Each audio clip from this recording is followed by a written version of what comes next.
तो जब भी हमें किसी प्रोडक्ट या सर्विस के लिए ज़रूरत से ज़्यादा चार्ज किया जाता है तो एवरीडे लैंग्वेज में हम अपनी नाराज़गी कुछ इस तरह एक्सप्रेस करते हैं बाय सेइंग तुमने लूट मचा रखी है।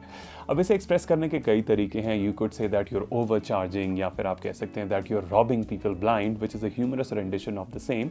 हाउएवर एक पर्टिकुलर फ्रेजल वर्ब है जो स्पेशली इसी पर्पस के लिए काम आता है, and that is to rip someone off और simply to rip off. So तुमने लूट मचा रखी है या तुम लोगों को लूट रहे हो can be expressed as you're ripping people off. आइए let's have a look at more examples. The first sentence goes, मैं इस शॉप में कभी नहीं जाता, कहते हैं ये लोगों को लूटते हैं।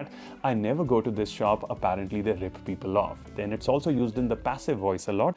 मेरे दोस्त ने यही घड़ी आधे दाम पर ली थी, मुझे लगता है हमसे ओवरचार्ज किया गया है। The sentence for that, my friend got the same watch for half the price, I think we bin ripped off. Then a third sentence, shopkeeper ने मुझे लूटने की कोशिश की बट मैं अपनी रिसर्च कर गया था। And the sentence for that, the shopkeeper tried to rip me off but I done my research. A fourth sentence, 9,000 rupees in arm jeans के लिए, मुझे लगता है तुम्हें लूटा गया है। And the sentence for that, 9,000 rupees for this ordinary pair of jeans, I think you've been ripped off. Then it's also used as a noun.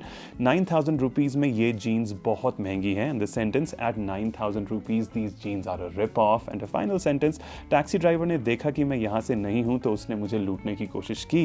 The taxi driver saw that I was not from around here, so he tried to rip me off.